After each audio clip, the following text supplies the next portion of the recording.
Hello दोस्तों, कैसे हैं आप सब। आज की क्लास में हम सेकेंड चैप्टर 11th क्लास का स्टार्ट करने जा रहे हैं, जिसका कि नाम है, ये देखिए, यूनिट एंड मेजरमेंट, मात्रक और विमाएं। ये चैप्टर स्टार्ट करने जा रहे हैं हम लोग। ये यूनिट और मेजरमेंट में डिफरेंस भी समझेंगे कि क्या डिफरेंस है। तो इस चैप्टर को पढ़ने से पहले आइए हम सिचुएशन समझते हैं अपने डे टू डे लाइफ में, जब हम लोग इन यूनिट्स को यूज करते हैं। ओके। तो यहाँ एक सिचुएशन है, इसमें बाजार में हम लोग जाते हैं फलों और सब्जियों को खरीदने के लिए। तो ये एक कुछ धनिया या फल कुछ एक बेच रहे हैं यहाँ पे। ये सब्जी वाले हैं, बैठे हुए हैं, और यहाँ कुछ लोग इनसे मांग रहे हैं। जैसे ये बोल रहा है कि मुझे 50 ग्राम धनिया दे दीजिए। तो 50 ग्राम, जो ये यूज कर रहा है वर्ड यहाँ ग्राम, वो क्या है, यूनिट है।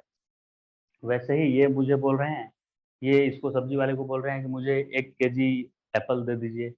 ये बोल रहे हैं मुझे 1 केजी अनार चाहिए। तो ये केजी किलोग्राम यूज कर रहे हैं ये। लेकिन जाने अनजाने, ये भले ही पढ़े हुए नहीं है फिजिक्स, या हो सकते हैं पढ़े हुए भी होंगे, तो ये किलोग्राम सबको पता है कि किलोग्राम यूज करना है मुझे मास मेजर करने के लिए, है ना। तो इस सिचुएशन में देखा देखा आपने, सारे लोग, जो सब्जी बेच रहा है वो, और जो खरीद रहे हैं लोग, वो सारे लोग ये यूनिट का यूज कर रहे हैं, यूनिट। वैसे ही एक दूसरा सिचुएशन लेते हैं, जहाँ पे ये सारे लोग खड़े होकर ऐसे ही टाइम पास कर रहे हैं, बैठे हुए हैं, मतलब खड़े होकर बात कर रहे हैं। क्या यार, तू क्या आजकल तेरा चल रहा है, बता। अरे यार, मेरे लिए घर वाले लड़की देख रहे हैं, उसके लिए मैं सोच रहा था कि मार्केट जाकर कुछ अच्छा सा कपड़ा ले लूं। लड़की वाले देखने आने वाले हैं मुझे। तो ये बोल रहा है कि एक शर्ट बनाने में कितना कपड़ा लगता है। तो ये बोल रहा है लगभग 2.5 मीटर लगता होगा कपड़ा। तो 2.5 मीटर, ये यूनिट यूज कर रहा है, मीटर का यूनिट यूज कर रहा है। फिर ये इससे पूछेगा कि अरे, तेरा ससुराल कहाँ पे है। तो ये बोलेगा कि मेरे घर से 5 किलोमीटर दूर है वो। तो 5 किलोमीटर इसने यूज किया, यानी यूनिट यूज किया। तो किलोमीटर किसकी यूनिट है, डिस्टेंस की यूनिट है। वैसे ही जब आप घर से स्कूल के लिए जाते हैं, तो समझिए आप कार से जा रहे हैं, आप और आपके दोस्त, और ये दोनों कार रेसिंग करते हुए जा रहे हैं, कौन फास्ट चलाता है कौन स्लो चलाता है। तो इसमें भी हम लोग यूनिट्स का यूज करते हैं, कि इसकी आपकी कार में स्पीडोमीटर देखिएगा तो उस पर इंडिकेट किया हुआ रहेगा, जब आप ड्राइव करेंगे तो ये कितने स्पीड से कार ड्राइव कर रहा है, 80 किलोमीटर पर आवर। या ये यूज कर सकता है, ये समझिए 90 किलोमीटर पर आवर के स्पीड से चला रहा है कार, ये बहुत ज्यादा फास्ट चला रहा है। तो ऐसे रेसिंग करते हुए जा सकते हैं। तो ये इनकी स्पीड में किलोमीटर पर आवर जो यूज कर रहे हैं हम लोग, ये स्पीड की यूनिट हो गई। समझ में आया आपको इतनी बात। तो आइए हम इस चैप्टर में एनसीईआरटी का सब टॉपिक देख लेते हैं कि क्या क्या हम लोगों को पढ़ना है। आपको ये तो समझ में। तो आइए अब स्टार्ट करते हैं। फर्स्ट, ये सारे टॉपिक आज कवर करेंगे इस लेक्चर में हम लोग। Need for measurement. तो नीड फॉर मेजरमेंट हमने ऑलरेडी देख लिया कि हम लोगों को क्यों जरूरत है ये मेजरमेंट के लिए।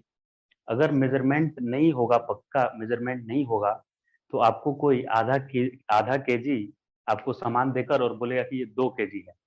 तो अगर मेजरमेंट का कोई स्टैंडर्ड वैल्यू नहीं बनाया जाएगा जिसको सारे लोग फॉलो करें, तो अलग अलग लोग अलग अलग डेफिनेशन बना लेंगे अपने अकॉर्डिंग। कोई थोड़े से अमाउंट को 50 ग्राम को बोल देगा कि 1 केजी हो गया, ले जा। तो इससे मार्केट में क्या होगा, कंफ्यूजन क्रिएट होगा। इसलिए यूनिट बनाया गया है। यूनिट मतलब वन, ये सबको पता है, यूनिट मतलब वन होता है। तो जितने भी फिजिकल क्वांटिटी हैं, फिजिकल क्वांटिटी क्या हो गया ये सर नया, क्वांटिटी मतलब जो मेजर कर सकते हैं।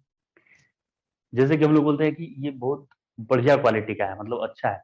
क्वांटिटी मतलब अमाउंट होता है, 5 केजी, 10 केजी, 10 मीटर, 20 मीटर, ये सब क्या है, क्वांटिटी है। तो फिजिकल क्वांटिटी मतलब भौतिक युग में हमारे आसपास की जो चीजें हैं, जिनको हम महसूस करते हैं, जिनको हम देखते हैं, उन सारे चीजों में से जिन चीजों को हम मेजर कर सकते हैं किसी इंस्ट्रूमेंट से, उन सारे चीजों को फिजिकल क्वांटिटी बोलते हैं। फिजिकल मतलब भौतिक, और क्वांटिटी मतलब मात्रा, कितने मात्रा में है ये। जैसे आप दौड़ रहे हैं तो कितने स्पीड से दौड़ रहे हैं। आपके पास आलू है तो 50 केजी आलू है कि 100 केजी है। मार्केट से टमाटर खरीद रहे हैं तो 2 केजी खरीद रहे हैं, 1 केजी कितना खरीद रहे हैं, उसका एक मेजरमेंट है। तो उसका यूनिट क्या है, मतलब एक एक सबके लिए डिफाइन है। जैसे लेंथ है, उसके लिए 1 मीटर, तो 1 मीटर को लेंथ का यूनिट बोलते हैं। यूनिट मतलब 1। तो जैसे मास का यूनिट क्या होगा सर? तो 1 केजी होगा। अब 1 केजी कितने को बोलना है, वो साइंटिस्ट लोग मिलकर और सारे एक जगह डिसाइड करके रखे हैं। वो फ्रांस में वो जगह है जहाँ पे ये सारे स्टैंडर्ड वैल्यू कि कितने को 1 केजी बोलना है, कितने को 1 मीटर बोलना है, वो बनाकर रखा हुआ है। और उसी के अकॉर्डिंग मेजरमेंट लेते हैं। जैसे आपके मोहल्ले में कोई दुकानदार है और वो आधे केजी को 1 केजी बना दिया है, तो उसके पास क्या होते हैं, मेजरमेंट वाले आते हैं और वो देखते हैं कि उसने प्रॉपर 1 केजी रखा है कि कम रखा है। उसके लिए उसको जेल भी हो सकती है। इसीलिए जब आप कोई सामान खरीदते हैं तो उसमें आईएसआई का मार्क होता है, यानी कि वो चेक किया हुआ है। जो आईएसआई का मार्क है मतलब कि उसने प्रॉपर मेजर देखा हुआ है, वो मेजर्ड वैल्यू है। अगर कोई मोहल्ले में आपको कम दे रहा है मेजर करके, तो आप शिकायत कर सकते हैं। उसको आकर उस पे कार्रवाई हो सकती है अगर वो गलत कम को 1 केजी बोल रहा है। तो 1 केजी कितने को बोलना है, वो एसआई सिस्टम में डिफाइन करके और एक रखा हुआ है एक जगह। वैसे ही सारे क्वांटिटीज का यूनिट वैल्यू डिफाइन करके रखा हुआ है। जैसे लेंथ का मीटर होता है, जैसे लेंथ का यूनिट मीटर होता है। तो 1 मीटर कितने को बोलना है, कोई बोलेगा इतना 1 मीटर होता है, कोई बोलेगा इतना 1 मीटर होता है, कोई बोलेगा कि नहीं नहीं इतना ही 1 मीटर होता है। तो ऐसा नहीं चलेगा, 1 मीटर कितने को बोलना है वो डिफाइन करके रखा हुआ है। तो उसको यूनिट वैल्यू बोलते हैं कि इसीलिए सबका यूनिट वैल्यू है। जैसे तो मास के लिए यूनिट वैल्यू क्या बनाया गया है, 1 किलोग्राम। किलोग्राम खाली नहीं बोलना है, 1 किलोग्राम बोलना है। लेंथ के लिए यूनिट वैल्यू क्या है, 1 मीटर है लेंथ का यूनिट वैल्यू। अब वो कोई बोलेगा सर 1 किलोमीटर क्यों नहीं ले रहे हैं, तो ये एसआई सिस्टम में 1 मीटर ही लिया जाता है। एसआई सिस्टम में, एसआई मतलब इंटरनेशनल सिस्टम ऑफ यूनिट, मतलब ये इंटरनेशनली एक्सेप्टेड है कि मास का यूनिट 1 केजी रखना है। वैसे ही लेंथ का 1 मीटर और टाइम का 1 सेकेंड रखना है। तो अब आपको समझ में आ गया कि किसी भी क्वांटिटी का यूनिट क्या होता है, मतलब उसका 1 वैल्यू।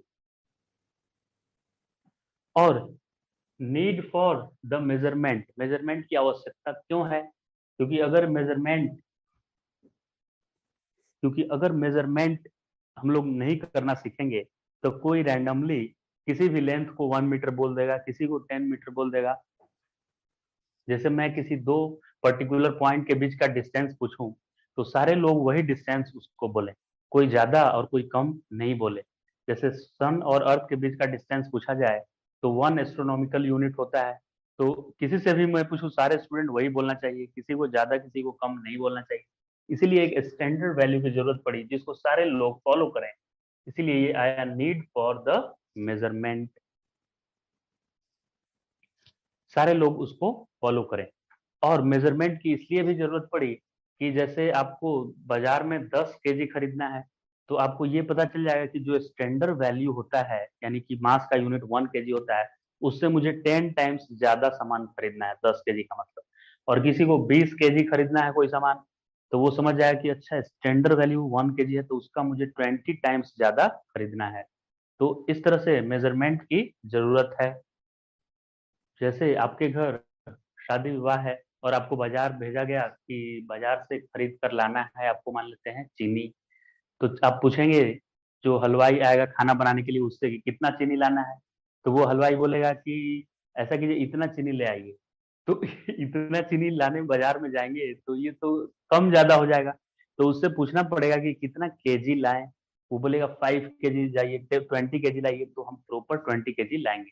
अब सब इतना इतना ऐसे बोलने लगेगा, तो मेजरमेंट अगर हम लोग नहीं करेंगे तो सब इससे सामान क्या होगा, वेस्ट होगा सामान। आप ज्यादा ले आएंगे या हो सकता है कम लेकर आ जाएं। इसीलिए मेजरमेंट करना जरूरी है सारे चीजों। तो आप समझ गए ना कि नीड फॉर द मेजरमेंट क्यों आवश्यकता है, ये सभी चीजों का मेजरमेंट लेने के लिए। और भी मेजरमेंट की एक जरूरत बताते हैं। जैसे आपको आपके घर से और स्कूल जाना है, और घर से स्कूल का डिस्टेंस आपको पता ही नहीं है कितना है, लगभग पता है कि लगभग इतना डिस्टेंस है। तो आप पेट्रोल गाड़ी में पेट्रोल भरा लेंगे कि लगभग कितना डिस्टेंस है पता नहीं है, भरा लेंगे, से पता चला रास्ते में खत्म हो गया तेल। तो इसलिए आपको पता होना चाहिए प्रॉपर कि 5 किलोमीटर है कि 20 किलोमीटर है, ताकि उसके अकॉर्डिंग आप पेट्रोल उसमें अपने गाड़ी में भरा सके। समझ गए ना, तो कितना जरूरी है ये मेजरमेंट, राइट। और मेजरमेंट कहाँ जरूरी है, आप टेलर के पास कपड़ा सिलाना है आपको, तो आप ऐसे खड़े होकर बोलेंगे मेरा कपड़ा सी दो, तो वो हो सकता है टाइट कपड़ा हो जाएगा, लूज हो जाएगा। वो प्रॉपर मेजर करेगा कि आपका कितना हाइट है, कमर कितना है, ऐसे मेजर करता है कि नहीं प्रॉपर, तब जाकर एकदम फिट बढ़िया सा कपड़ा सिलाता है आपका एकदम। मेजरमेंट की आवश्यकता है कि नहीं परफेक्शन लाने के लिए लाइफ में? बिल्कुल है। अब सेकेंड है फंडामेंटल एंड डिराइव्ड क्वांटिटीज। क्या होता है क्वांटिटी? अभी बताया था आप, क्वांटिटी मैंने अभी बताया था आपको कि जो भी चीज हम लोग मेजर कर पाते हैं ना किसी इंस्ट्रूमेंट के हेल्प से, डिवाइस के हेल्प से, उसको क्वांटिटी बोलते हैं। क्या क्या मेजर कर पाते हैं आप सोचिए। अपने हाइट को मेजर करते होंगे। आपका हाइट कितना है? आपका हाइट कितना है? 5 फुट 6 इंच मेरा है। आपका कितना है? 5 फुट 4 इंच होगा या 6 फुट होगा। तो आपका हाइट है वो फुट है, फिट नहीं है। जैसे 6, तो सर 6 तो एक से ज्यादा हो गया, एक से ज्यादा के लिए प्लूरल यूज करते हैं। तो यूनिट में प्लूरल नहीं यूज करते हैं। यूनिट जब भी हम लोग यूज करेंगे सिंगुलर ही यूज करेंगे, प्लूरल नहीं यूज करेंगे। जैसे 5 kg है तो 5 kg नहीं लगा देंगे उसमें, राइट। अब मीटर है, जैसे 1 मीटर को भी 1 मीटर लिखेंगे और 10 मीटर होगा तो 10 मीटर्स नहीं लिख देंगे। तो यूनिट लिखते समय एस नहीं लगाया जाता है। तो हम लोग जब हाइट मेजर करेंगे तो किसी को फीट मत बोल दीजिएगा कि मेरा हाइट 6 फीट है। वो क्या है? फुट है हाइट। सिंगुलर में बोलना होता है यूनिट। अब ऐसे आम बोलचाल की भाषा में लोग फुट भी बोल देते हैं कि 6 फुट का है, लेकिन वो गलत है। जो अगर आप फिजिक्स पढ़ रहे हैं तो आप ये बोलेंगे तो ये एक्सेप्टेड नहीं है। जो फिजिक्स नहीं पढ़ रहा है वो बोल देगा तो चलेगा, लेकिन आप फिजिक्स पढ़ रहे हैं, लेकिन आप फिजिक्स पढ़ रहे हैं और आप बोल रहे हैं कि ये 6 फुट का है, तो लेकिन आप फिजिक्स पढ़ रहे हैं और आप बोल रहे हैं ये 6 फीट का है, तो ये ब्लंडर है। ये बहुत बड़ा अन्याय है। वैसे ही जैसे मैं तो फिजिक्स पढ़ा रहा हूँ तो मैं इंग्लिश में कुछ गलत भी बोल जाऊं तो इसमें कोई बड़ी बात नहीं है, लेकिन जो इंग्लिश से ही ऑनर्स किया हुआ है, पीएचडी किया हुआ है, वो गलत बोल जाएगा तो वो अनएक्सेप्टेड है इसके लिए। ओके। तो आप क्या पढ़ रहे हैं? फिजिक्स पढ़ रहे हैं। और देखिए कितना जरूरी है ये सब समझना मेजरमेंट पे। आपसे अगर किसी ने पूछा कि तुम्हारा वेट कितना है बताओ, बताइए आप लोग सब अपना वेट एक एक करके। कितना वेट आपने बताया? 60। 60 क्या बताया? यूनिट भी बताइए उसका क्या है? 60 kg। आपका वेट 50 kg है? आपका वेट 90 kg है? ये सारे आंसर गलत हैं। ये जिससे भी आप सोसाइटी में पूछेगा कि तुम्हारा वेट कितना है तो बोलेगा मेरा वेट 60 kg होगा। वो पूरा गलत बात बोल रहा है। वेट का यूनिट केजी होता ही नहीं है। वेट का यूनिट न्यूटन होता है। Weight is a force exerted by earth on any object। तो आपका वेट क्या है? आपका वेट मतलब वो फोर्स जिस फोर्स के साथ अर्थ आपको पुल कर रही है अपने सेंटर की तरफ। तो वेट तो फोर्स है और फोर्स का यूनिट न्यूटन होता है। तो वेट का यूनिट न्यूटन हो गया। तो जो आप जानते हैं कि वेट केजी में बता देते हैं किसी को, तो आज के बाद केजी में नहीं बताइएगा। जब कोई पूछेगा तुम्हारा वेट कितना है तो 60 kg कभी नहीं बोलना है। आपका मास 60 kg है। 60 kg क्या है आपका? मास। वेट अगर पूछेगा तो उसमें जी मल्टीप्लाई करना पड़ता है, mg, mass into gravitational acceleration.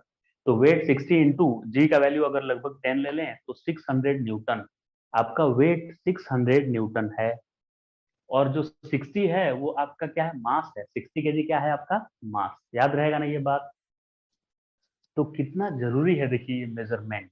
Measurement और यूनिट को नहीं जानने से कितनी बड़ी इतना प्रॉब्लम होगा। किसी ने अगर आपसे पूछ लिया कि तुम्हारा वेट क्या है और आपने बता दिया कि मेरा वेट तो 60 kg है, तो वो समझ जाएगा कि ये बिल्कुल नहीं पढ़ता है। तो वो समझ जाएगा कि ये पूरा टाइम पास कर रहा है, 11th 12th में कुछ पढ़ नहीं रहा है ये लड़का। तो अब आइए हम लोग सीखते हैं फंडामेंटल एंड डिराइव क्या होता है। तो क्वांटिटी क्या हो गया भाई? क्वांटिटी हो गया जो भी मेजर करते हैं सर उसको क्वांटिटी बोलते हैं। ठीक है। क्या क्या मेजर करते हैं आप? सर टाइम मेजर करते हैं हम कि टाइम कितना हो रहा है। 1 आवर हो रहा है। मुझे एक जगह से दूसरे जगह जाने में 2 आवर लगता है, 3 आवर लगता है। ये आवर में भी एस नहीं लगाना है। तो 1 आवर को 1 आवर बोल रहे हैं और 5 आवर हो तो 5 आवर्स, तो 5 आवर्स बोल रहे हैं, उसमें एस नहीं लगाना है। कितने भी घंटे हो जाए, 50 आवर भी हो जाए तो एस नहीं लगाना है। यूनिट में एस नहीं लगाना है। क्लियर? तो क्या क्या मेजर करते हैं हम लोग? Mass, length, time, temperature. Temperature measure करते हैं गर्मी के दिनों में कि बहुत ज्यादा 46 डिग्री सेल्सियस टेम्परेचर हो गया है, ऐसे हम लोग बताते हैं। और ठंड होता है तो 20 डिग्री सेल्सियस हो गया है। टेम्परेचर मेजर करते हैं। और क्या मेजर करते हैं? करंट मेजर करते हैं। कि 5 एम्पियर का वायर में करंट फ्लो कर रहा है। ये सब चीज हम लोग मेजर करते हैं अपने गाड़ी में, स्पीड मेजर करता है, कितने स्पीड से कार मूव कर रहा है आपका, है कि नहीं। तो जो क्वांटिटी हम लोग मेजर करते हैं उनको हम फिजिकल क्वांटिटी बोलते हैं। अब ये फिजिकल क्वांटिटी अलग अलग 3 पार्ट्स में डिवाइडेड है फिजिकल क्वांटिटी।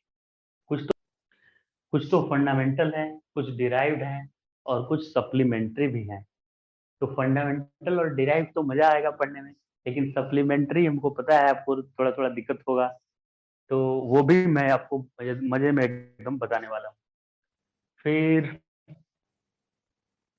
वीडियो को लास्ट तक देखते रहिए, क्योंकि इसमें एक आने वाला है पैरेलक्स मेथड, जो कि आप बुक से पढ़ेंगे, कहीं से भी पढ़ेंगे, आपको मजा नहीं आने वाला है, बहुत दिक्कत होगा समझने में।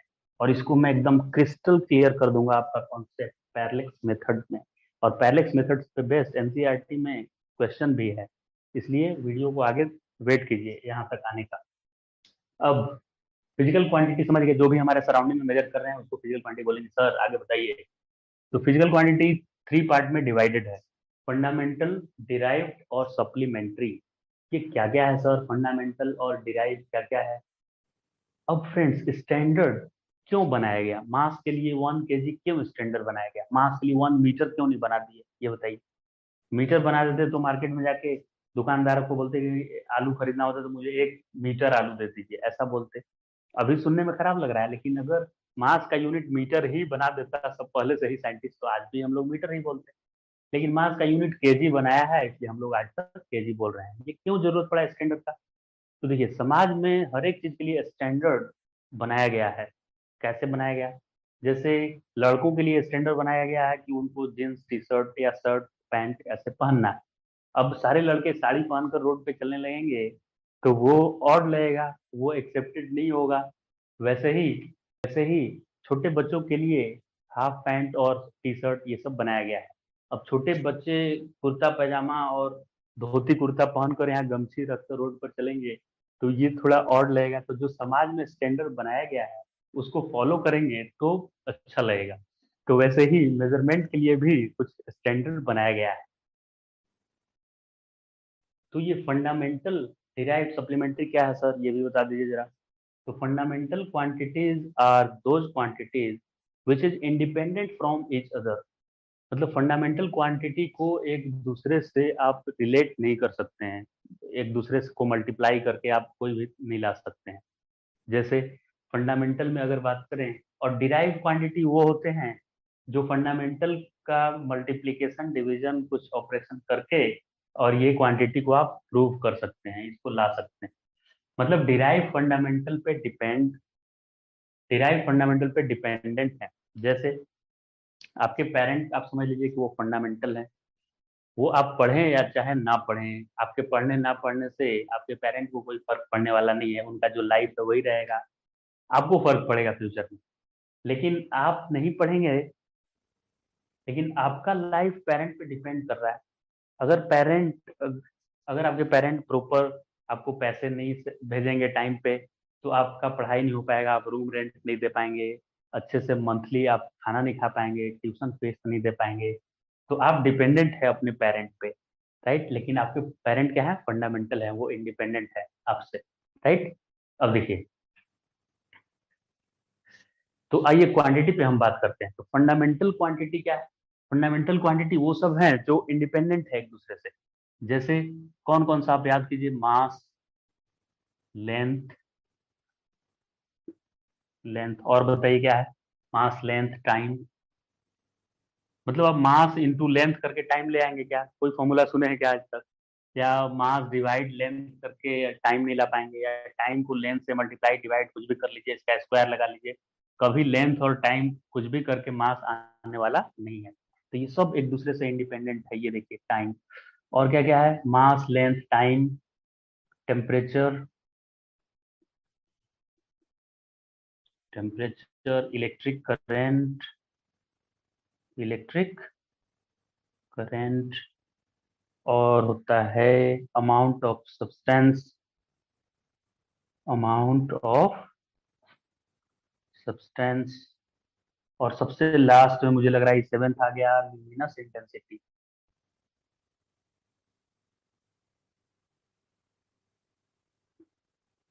इंटेंसिटी ये हो गया ल्यूमिनस इंटेंसिटी। कितना नंबर हुआ बाबा? 7 6 5 4 3 2 1। 7 फंडामेंटल क्वांटिटी। फंडामेंटल कितना क्वांटिटी है? 7। अब इसको इन सब का बाकी 6 का कुछ भी कर लीजिए, मल्टीप्लाई डिवाइड कुछ भी कर लीजिए, ये आने वाला नहीं है। यानी किसी का भी आप डेरिवेशन, किसी का भी आप किसी को भी आप बाकी को मल्टीप्लाई डिवाइड कुछ भी करके नहीं ला सकते। ये सब आपस में इंडिपेंडेंट है, इसलिए इनका नाम है फंडामेंटल। और डिराइव्ड क्वांटिटी कौन होता है? डिराइव्ड क्वांटिटी वो क्वांटिटी है जो फंडामेंटल पे डिपेंड करता है, फंडामेंटल पे डिपेंड करता है। जैसे कि इसके अलावा आप जो भी बोलिएगा वो या तो डिराइव्ड में जाएगा या सप्लीमेंट्री में जाएगा। तो डिराइव में देखिए बात करते हैं क्या क्या है। स्पीड, स्पीड जैसे ही बोलेंगे वो इन दोनों के मिलने से बन जाएगा। किसको किसको मिलने से बनेगा? इसको और इसको। डिस्टेंस मतलब लेंथ ही तो है, मीटर में ही तो मेजर करते हैं। इसको इसको डिवाइड करने से आ जाएगा।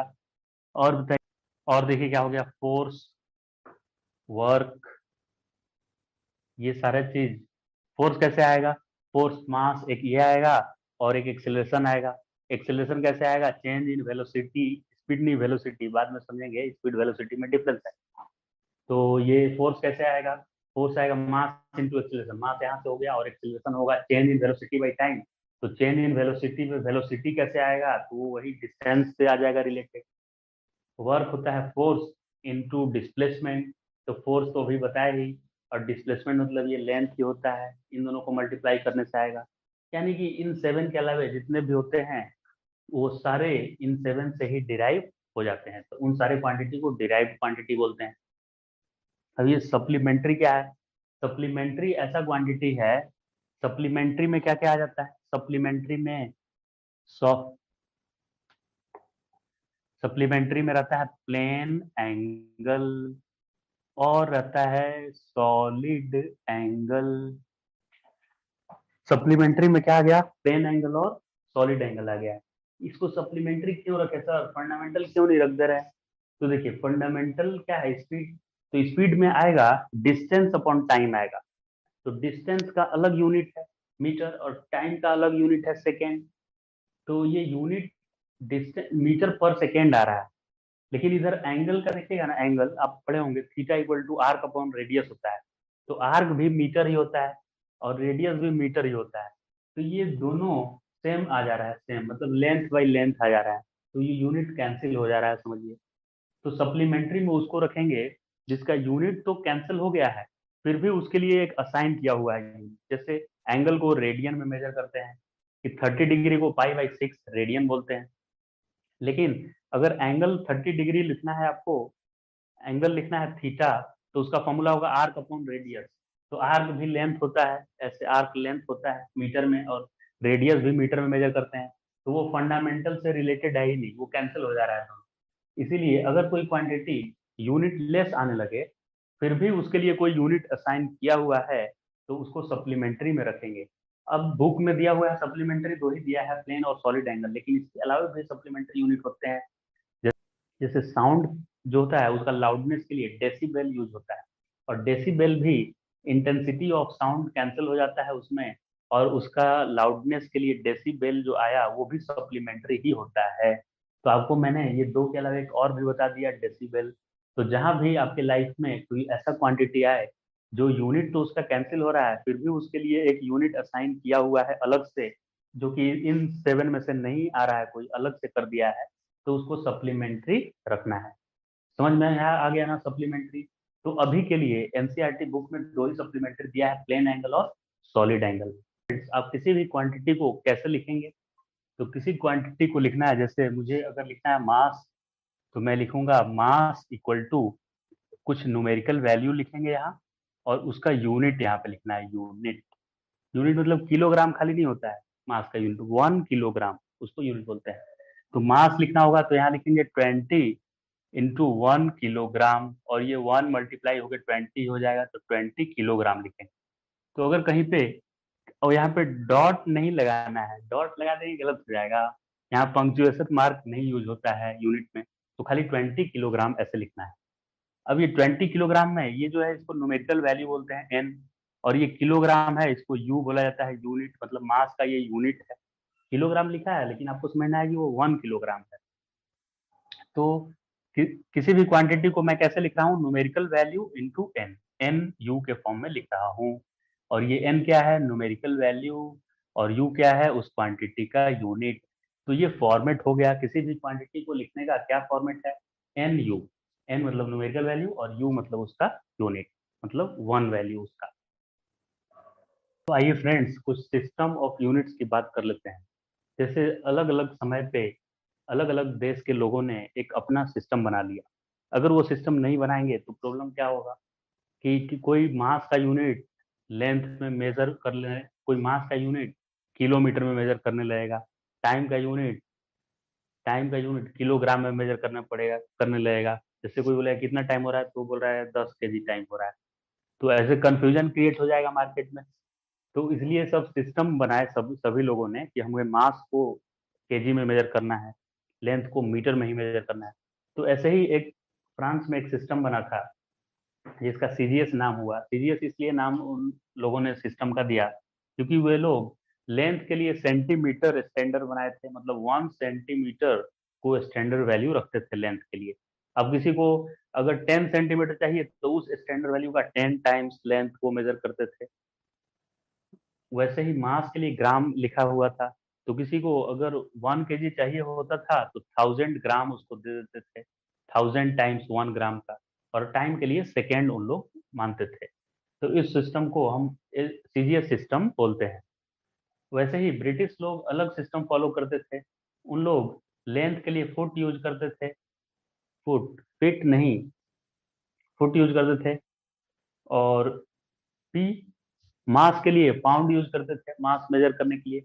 वैसे ही टाइम मेजर करने के लिए सेकेंड यूज करते थे।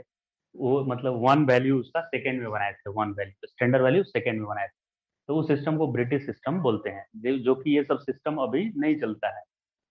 फिर एमकेएस सिस्टम आया, फिर से वो फ्रेंच सिस्टम आ गया। तो फ्रेंच सिस्टम, एमकेएस सिस्टम में क्या होता था, तो मास के लिए, ये मास के लिए नहीं है, पहले लेंथ वाला लिखा हुआ है।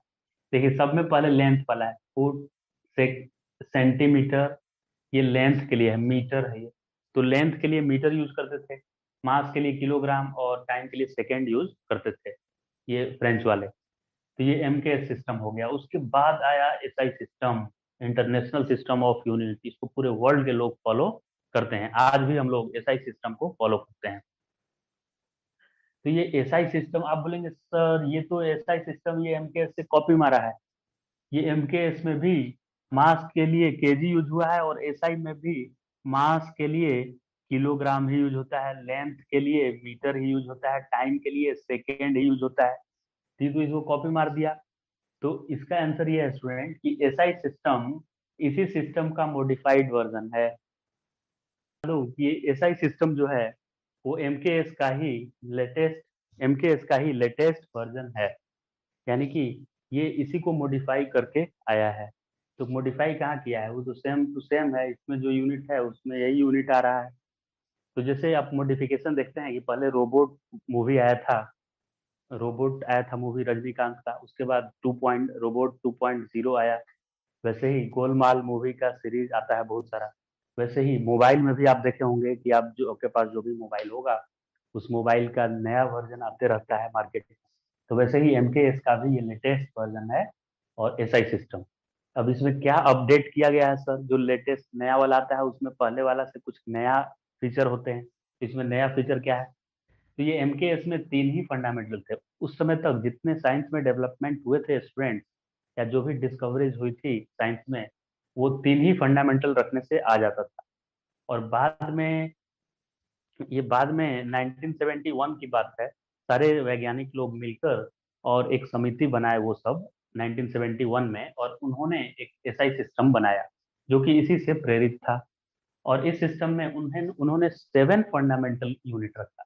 पहले ये 3 ही था एमकेएस में, तो इसमें 4 और इंक्लूड कर दिया गया। तो ये जो नया इसमें इंक्लूड करके रखा गया इसको, इसलिए इसका नाम ही चेंज कर दिया, एसआई सिस्टम नाम कर दिया एमकेएस हटाकर। समझ गया ना, एसआई सिस्टम अब क्या है, इंटरनेशनल सिस्टम ऑफ यूनिट। ये इंटरनेशनली एक्सेप्टेड सिस्टम है, और इसमें फंडामेंटल क्वांटिटी 7 होते हैं, जबकि इसमें फंडामेंटल 3 ही थे। दोनों में डिफरेंस समझ में आ गया एम केस और एसआई सिस्टम में। तो अब आइए, तो अब आगे से हम लोग सिर्फ एसआई सिस्टम पे बात करेंगे। तो अब आइए हम लोग यूनिट स्टार्ट करते हैं, और ये और मेजरमेंट ऑफ मास लेंथ और टाइम के बारे में देखते हैं कि मास मेजर करने के लिए क्या क्या हम लोग और भी यूनिट यूज करते हैं एसआई सिस्टम के अलावे। प्रैक्टिकल यूनिट क्या यूज करते हैं, डे टू डे लाइफ में क्या यूनिट हम लोग यूज करते हैं, वो सारी चीजें हम लोग देखेंगे। अब देखिए हम लोग शुरू करते हैं, ये सब क्या क्या हम लोग यूज करते हैं यूनिट। तो ये फेमस ये सब है एस्ट्रोनॉमिकल यूनिट। मैंने उन्हीं सारे यूनिट्स को लिखा है जो क्वेश्चन में दिए हुए हैं एक्सरसाइज में। तो आपको ये जानना जरूरी है इन सब चीजों के बारे में। या तो उन यूनिट्स को लिया है यहाँ पे, मैंने व्हाइट बोर्ड पे लिखा है, जो आप हर दिन यूज करते हैं आम बोलचाल की भाषा में, जैसे कट्ठा, बीघा, एकड़, टन, क्विंटल, ये सब यूज करते हैं। या उन सब चीजों को लिया है जो एग्जाम में पूछता है, एक्सरसाइज में दिया हुआ है। तो पहले ये इससे करते हैं, वन एस्ट्रोनॉमिकल यूनिट। ये क्या होता है one astronomical unit?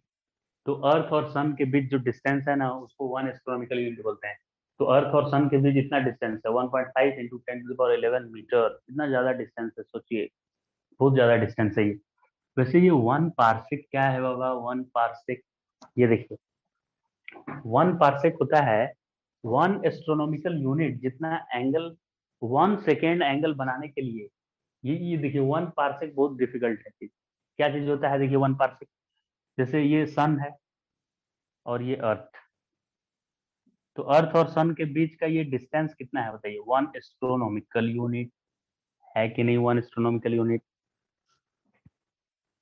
One parsec है। अर्थ से सन के डिस्टेंस को मिलाइए, अर्थ से सन को मिला दिया, ठीक है सर, ये क्या हो गया? ये वन एस्ट्रोनॉमिकल यूनिट हो गया। अब क्या करना है? तो इससे, इसको मिलाने के बाद क्या करना है आपको? इसको आर्क लेते हुए, इसको एक आर्क या कॉर्ड, इसको एक कॉर्ड लेते हुए आपको आगे बढ़ना है। तो यहाँ तक देखिए आ गए तो कुछ एंगल बनेगा, और पास में आएंगे तो ज्यादा एंगल बनेगा कि कम बनेगा? ज्यादा बनेगा। यहाँ आएंगे तो और ज्यादा एंगल बनेगा। वैसे ही आपको इतना दूर जाना है इसके आगे, इतना दूर, ताकि ये जो एंगल बने ना यहाँ पे एंगल, ये एंगल कितना बन जाए? ये एंगल 1 सेकेंड का एंगल बन जाए। 1 सेकेंड का, 1 मिनट भी नहीं। ये कितना एंगल बन जाना चाहिए? 1 सेकेंड एंगल बन जाना चाहिए। तो ये 1 सेकेंड एंगल बनने के लिए जितना आपको ये डिस्टेंस आना पड़ा ना, इसी डिस्टेंस को बोलते हैं वन पारसेक। नहीं आया समझ में? फिर से देखिए, सन और अर्थ को एक कॉर्ड मानता हुआ, सन और अर्थ के डिस्टेंस को एक कॉर्ड मानते हुए आप इधर लेंथ वाइज ऐसे मूव कीजिए, और इन दोनों पॉइंट को ज्वाइन करने की कोशिश कीजिए। तो कोई यहाँ भी ज्वाइन कर देगा, कोई यहाँ भी कर देगा, कोई यहाँ भी कर देगा। आपको उस जगह पे इन दोनों को इंटरसेक्ट कराना है जहाँ पे एंगल का फॉर्मेशन 1 सेकेंड का हो। ये 1 सेकेंड तो टाइम होता है, ये एंगल कब से होने लगा सेकेंड? ये 1 डिग्री को, देखिए 90 डिग्री आपको पता है ना कितना होता है? इतना 90 डिग्री होता है, ये परपेंडिकुलर है। तो ये 90 डिग्री को, इन 90 डिग्री को आप 60 ऐसे से छोटा छोटा बांट लीजिए, छोटू छोटू सा टुकड़ा एकदम ऐसे से बांट लिए। तो एकदम ये जो छोटू सा टुकड़ा आएगा ना, ये कितने पार्ट में बांटे हैं? 60 पार्ट में बांटे हैं। तो 60 पार्ट में बांटने से 160, एक छोटा सा पार्ट इसका, ये छोटू सा पार्ट कितना आएगा? 160। तो 1/60 डिग्री को, ये 90 डिग्री है, तो उसको 60 भाग में बांट दिए, तो एक जो उसका टुकड़ा बचा वो 1/60 डिग्री आया। तो 1/60 डिग्री को 1 मिनट बोला जाता है। और वैसे ही 1/60 मिनट को 1 सेकेंड बोला जाता है।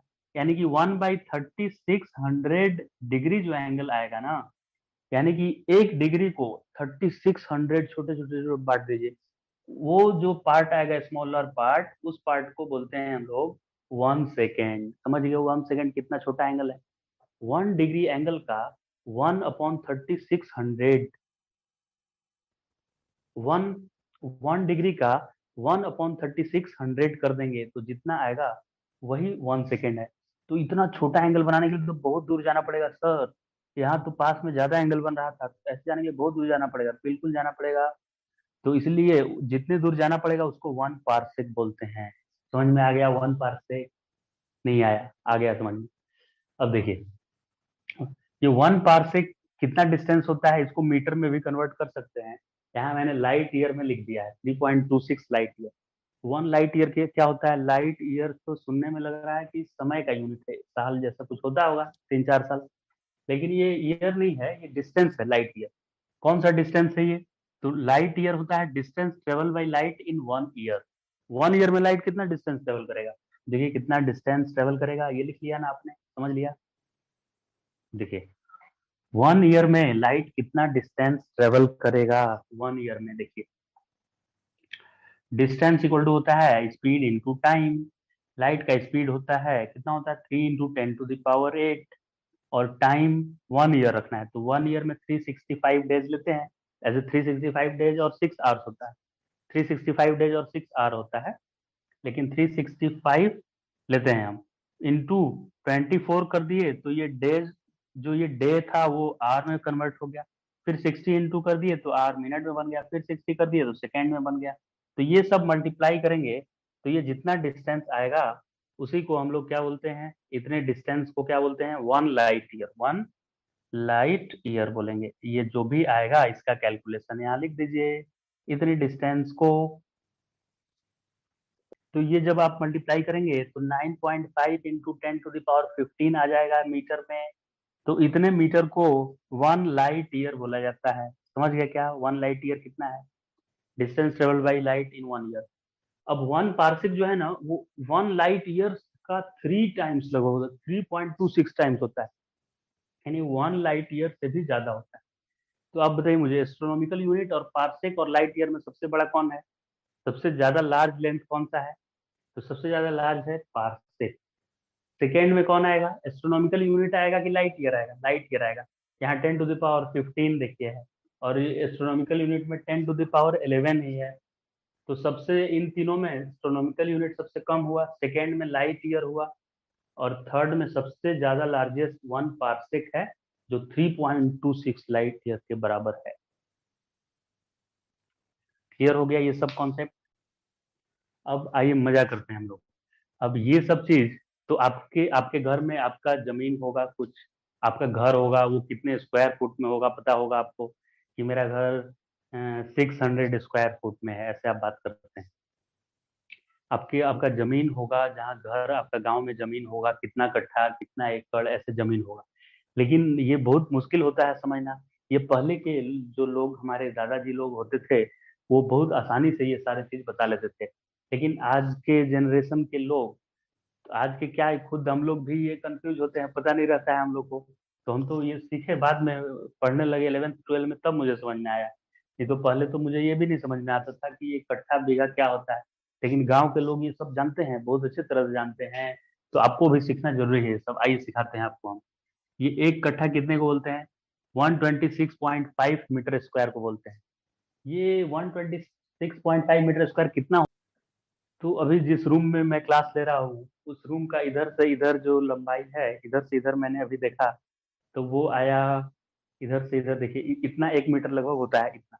तो ऐसे ऐसे करके मेरा इधर से 3 मीटर लगभग आया। यहाँ से मैंने मेजर किया 1, फिर यहाँ किया 2, यहाँ तक आ गए। अब यहाँ से शुरू करना है, इधर 3, और 3 से थोड़ा सा ज्यादा है, 3 से थोड़ा ज्यादा, मतलब यहाँ से लेकर और आपका हाथ जितना लंबा जा रहा है उधर वो 1 मीटर लगभग है। ये ऐसे 1 मीटर है, ठीक। तो ऐसे ऐसे करके मेरा रूम इधर से 3 लगभग आ रहा है, और इधर से 3 पॉइंट समथिंग आ रहा है, और इधर से भी उतना ही है लगभग। तो 9 मानकर चल रहे हैं। तो आपको पता है ना कि स्क्वायर का या रेक्टेंगल का एरिया कैसे निकालते हैं? एल इंटू बी से। तो 3 एल और बी बराबर है यहाँ, तो 3 × 3 9। मतलब मेरा रूम ये जो है वो 9 मीटर स्क्वायर का है। कितने का है? 9 मीटर स्क्वायर। 9 मीटर स्क्वायर का लगभग मेरा रूम है। इसको 10 मान ले क्या, इजी कैलकुलेशन के लिए। तो 10 मीटर स्क्वायर का एक रूम होता है। आप जिस रूम में अभी पढ़ाई कर रहे हैं या मोबाइल मूवी जो भी देख रहे होंगे, वो अपने रूम में आप समझिए कि वो 10 मीटर स्क्वायर का है। तो ये 126.5 है, तो इसको 10 से डिवाइड करिए तो कितना रूम इसमें आ जाएगा? 10 से डिवाइड किए तो यहाँ पॉइंट लग जाएगा, 12.6, मतलब 13 मान के चल लीजिए। तो 13 रूम, आपका रूम 1 2 3 4 5 6 ऐसे ऐसे ऐसे कर लीजिए। 13 रूम, 13 रूम मिलाकर जितना एरिया आएगा उतने एरिया को एक कट्ठा बोला जाता है। एक कट्ठा आपसे समझ लेंगे कि नहीं? एक कट्ठा जमीन कितना होता होगा? एक कट्ठा जमीन में कितना रूम बन जाएगा? तो लगभग 13 रूम बन जाएंगे। जो आप टेंडर होता है रूम, लगभग वो 13 रूम बन जाएगा एक कट्ठा जमीन में। अब एक कट्ठा में डिसमिल ऐसे बोला जाता है, डेसिमल होता है ऐसे कोलोकियल भाषा में इसको, आम बोलचाल की भाषा में डिसमिल भी बोलते हैं हम लोग, तो डेसिमल ये एक कट्ठा में 4 डेसिमल होता है। अब 4 ये कैसे हो गया? तो कितना रूम बनेगा आप समझिए, रूम कितना ऐसा ऐसा बनेगा बताइए। तो एक कट्ठा में कितना रूम बना था? 30 कट्ठा मिलाकर 1 बीघा होगा। 1 बीघा में कौन घर बनाता है? कोई नहीं बनाएगा घर इतना। 20 कट्ठा है, एक कट्ठा में तो 13 घर बन गया था, 13 कमरा बन गया था। तो 20 कट्ठा में कितना ज्यादा कमरा बन जाएगा? तो इसमें कितना घर बन जाएगा? 13 इंटू इसको मल्टीप्लाई कर दीजिए तो 13 दूना 26, जीरो 260 रूम बनाएगा। इतना रूम को क्या करना है? 260 रूम को। ठीक, तो 1 बीघा कितना हो जाएगा? 20 कट्ठा के बराबर हो जाएगा। वैसे ही 1 एकड़ कितना हो जाएगा? 32 कट्ठा, 32 कट्ठा हो जाएगा। कितना एकड़ जमीन है आपका? आज पापा से पूछेगा आपने जाकर कितना एकड़ जमीन है, राइट? और इसको मैच कीजिएगा कि कितना उसमें रूम आप बना सकते हैं। अगर जितना भी आपका जमीन है, सारे जमीन में आप बिल्डिंग बना दें तो उसमें ग्राउंड फ्लोर पे कितने सारे रूम होंगे? आप ट्राई कीजिएगा निकालने के लिए, आपका जितना भी जमीन होगा गाँव में। अब ये सब तो लेंथ की बातें हो गई, लेंथ और एरिया की बातें हो गई। अब मास के बारे में बात करें तो मास से रिलेटेड मैं आपको बता दूं कि आपका अगर गांव में खेत होगा तो उसमें धान चावल ये, तो उसमें आप धान गेहूं आलू ये सब उगाते होंगे। तो एक साल में कितना धान होता होगा उसको सब क्विंटल में मेजर करते हैं। तो 100 केजी, केजी तो सबको पता है ना कि केजी कितना होता है, अंदाजा आप लगा लेते हैं केजी कितना होता है। तो 100 केजी को 1 क्विंटल बोला जाता है, 1000 केजी को 1 टन बोला जाता है। और ये पाउंड जो होता है वो 450 किलोग्राम को आधे केजी से थोड़ा सा कम है, उसको 1 पाउंड बोला जाता है। तो 1 पाउंड आधे केजी से थोड़ा सा कम होता है, तो 1 पाउंड हाफ केजी से थोड़ा कम होता है। तो आप समझ गए ना, क्विंटल टन। क्विंटल टन में कौन ज्यादा है? क्विंटल तो 100 केजी है, टन तो 1000 केजी है ना? चीजों को एक बार मैं इस बोर्ड के सामने से हट जा रहा हूँ, पूरे इन चीजों को आप लिख लें और ध्यान से इन चीजों को सोचें कभी बैठ के। अब स्टूडेंट्स हम लोग कुछ प्रीफिक्सेस के बारे में पढ़ेंगे। ये सब प्रीफिक्सेस क्या है? जैसे मीटर तो लेंथ का यूनिट है, लेकिन किलोमीटर लगा देंगे तो किलो क्या होता है? वो प्रीफिक्स है। जैसे सेंटीमीटर बोलते हैं तो मीटर तो ऐसा यूनिट है, उसके पहले सेंटी लगा दिए तो सेंटी प्रीफिक्स है। तो हम लोग प्रीफिक्स यूज करते हैं बड़े नंबर को छोटा लिखने के लिए। जैसे आपके पास अगर कहीं पे आ गया कि आपको 10⁻⁻⁹ कोई लेंथ है, तो आप इसको लिख सकते हैं सिंपली 1 नैनोमीटर। तो ये 10⁻⁹ है ना, उसके जगह पर ये प्रीफिक्स नैनो यूज होता है।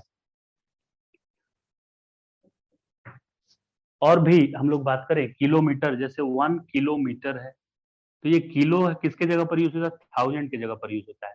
तो अगर कहीं पे इतना बड़ा नंबर लिखा है 1000, कहीं पे बड़ा नंबर लिखा हुआ 1000 मीटर, तो उसको आप लिख सकते हैं 1 किलोमीटर लिख सकते हैं इसको। यानी ये 30 को 10⁻³ को किलो लिखा जाता है। जैसे कहीं पे 1000 ग्राम है तो आप इसको इसको इतने को क्या लिख सकते हैं? 1 के लिख सकते हैं। तो ये इतने को 1 के लिख दिए तो ये किलोग्राम हो गया। तो ये जो किलो है ना वो प्रीफिक्स है। तो ऐसे ही बहुत सारे प्रीफिक्सेस होते हैं, आइए उनके बारे में हम लोग पढ़ते हैं। ये आपके बुक में भी दिया हुआ है, लेकिन इसको याद करना एकदम आसान है।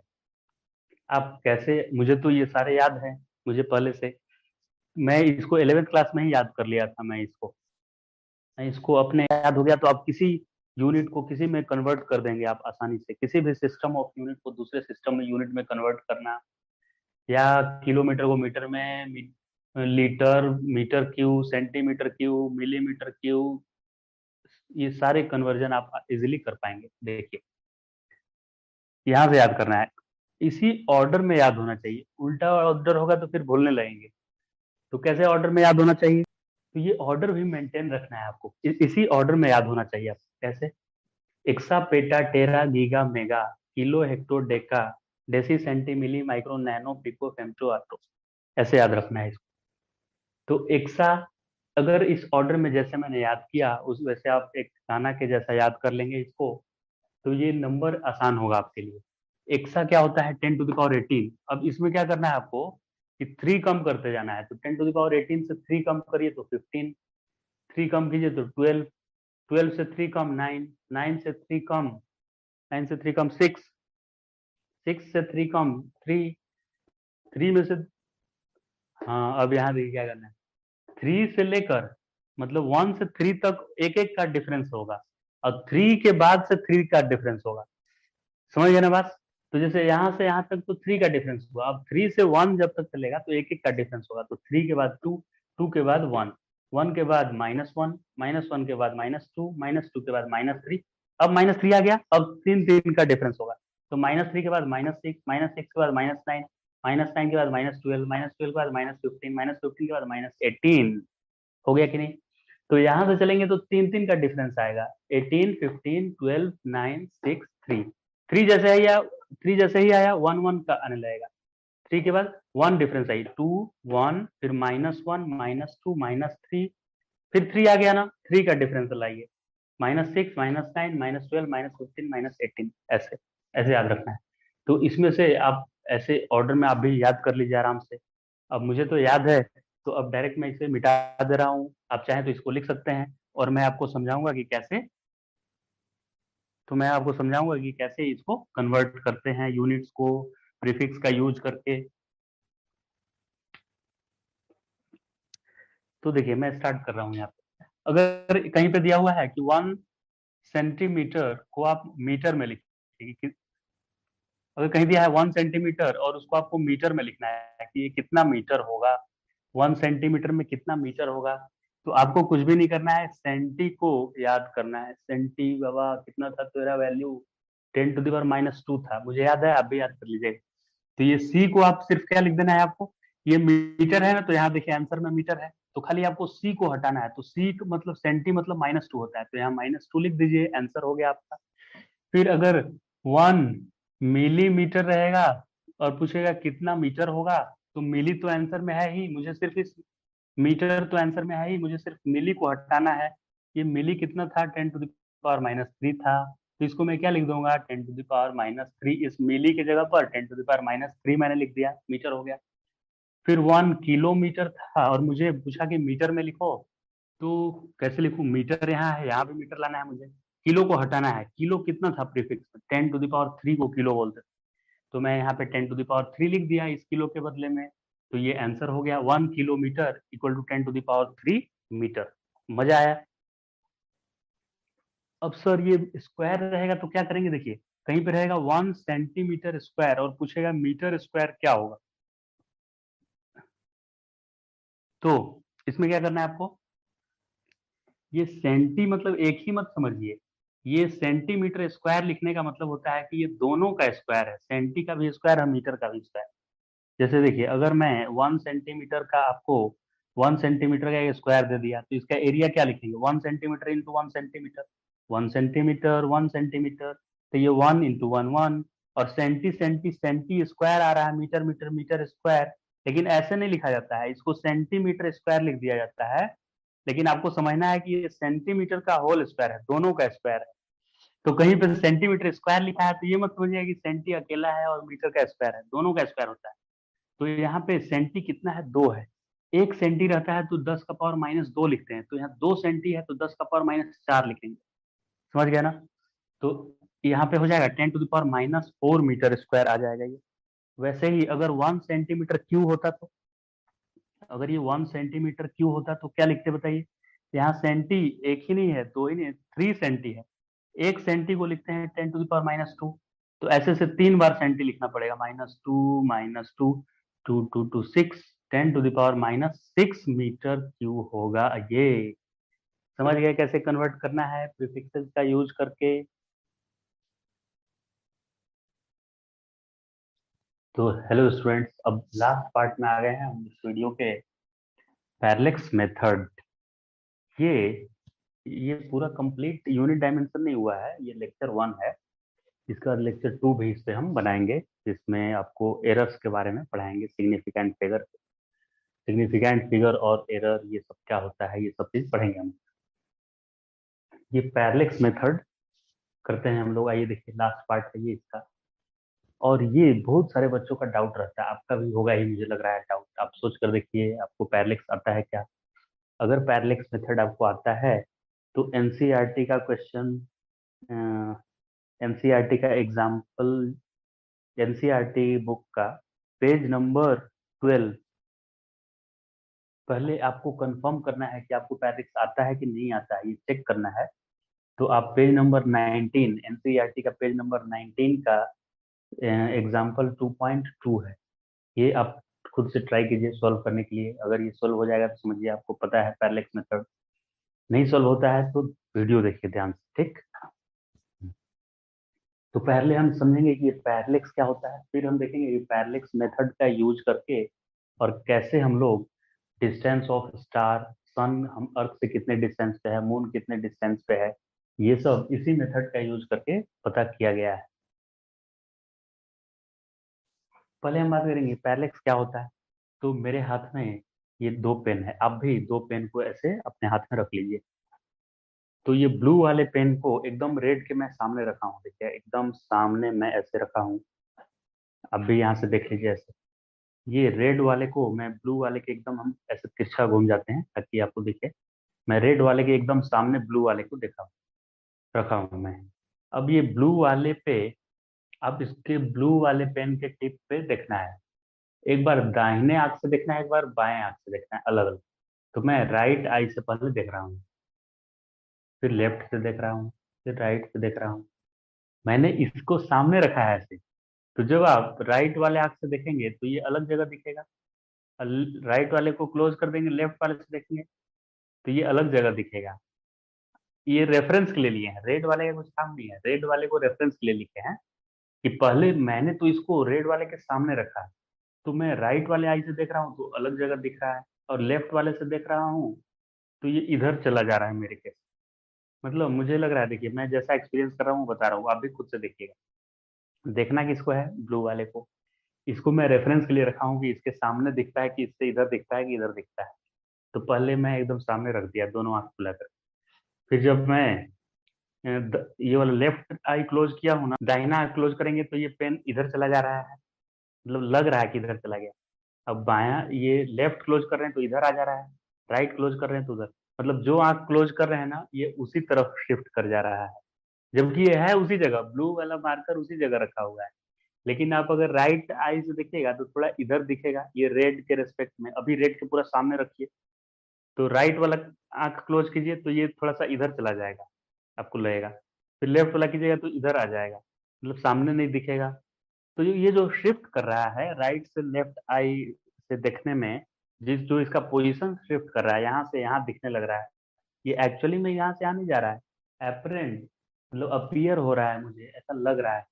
तो एपरेंट डिस्प्लेसमेंट आ रहा है, जबकि ये है उसी जगह, ब्लू वाला मार्कर उसी जगह रखा हुआ है।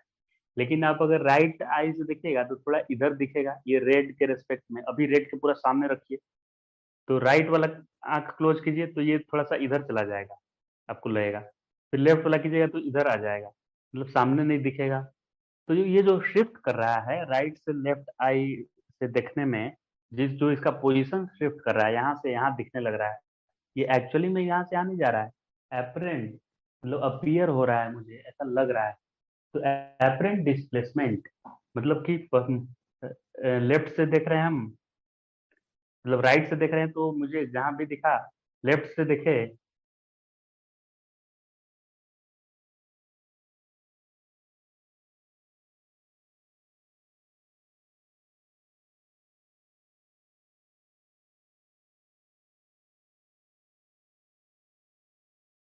यानी जो आंख क्लोज कर रहे हैं उसी तरफ जा रहा है। ये क्लोज कर रहे हैं तो इधर आ जा रहा है, ये क्लोज कर रहे हैं तो इधर चला, जो आंख क्लोज करेंगे ना उसी तरफ चला जा रहा है।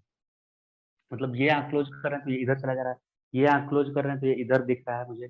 तो इसका जो पोजीशन चेंज हो रहा है, लोकेशन चेंज हो रहा है, उन दोनों लोकेशन के बीच का गैप, सच में लोकेशन नहीं चेंज रहा है, मुझे अपीयर हो रहा है ये कि अभी यहाँ दिख रहा है फिर यहाँ दिख रहा है।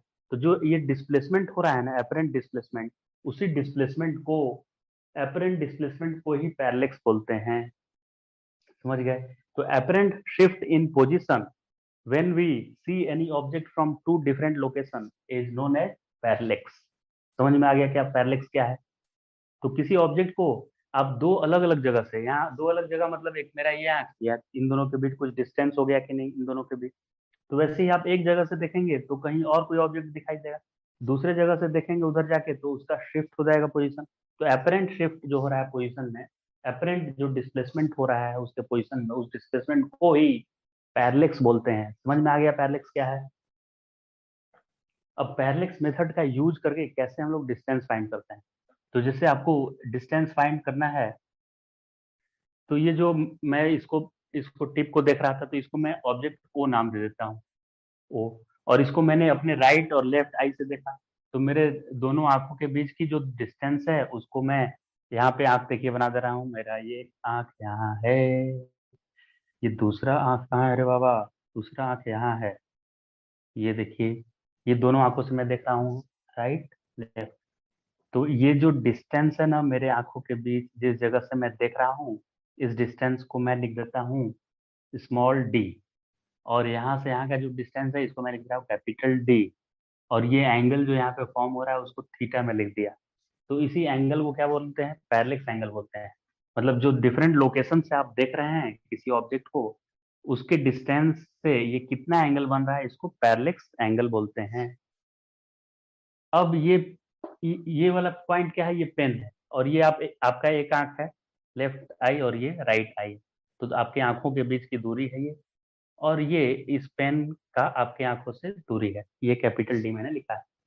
अब मान लेते हैं इस ऑब्जेक्ट की जगह पर, इस पेन की जगह पर मुझे ये सन होता, और मुझे सन का डिस्टेंस पता करना पड़ता कि अर्थ से कितना है डिस्टेंस, सन का डिस्टेंस अर्थ से कितना है पता करना होता। तो क्या करते, हम अर्थ अर्थ का डायमेट्रिकली अपोजिट पॉइंट ले लेते। मतलब अर्थ का डायमीटर कितना होता है? 60 डी।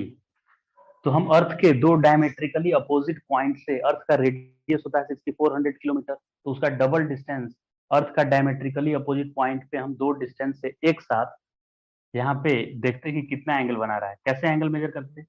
तो हम वर्टिकल से, वर्टिकल एकदम ऐसे लेजर लाइट ऐसे भेजते वर्टिकल, और उधर से देखते कि ये सन कितने एंगल पे है। तो इस एंगल को मैं बोल देता थीटा 1 है।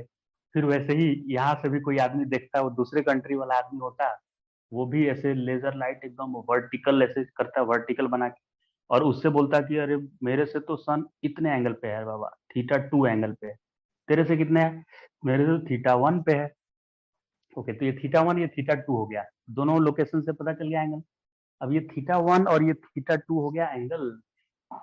तो यहाँ पे इस एंगल को ऐसे, तो यहाँ पे इस एंगल को देखिए मैं दो पार्ट में डिवाइड कर रहा हूँ। तो ये लाइन पैरेलल है, दोनों वर्टिकल लाइन है ना।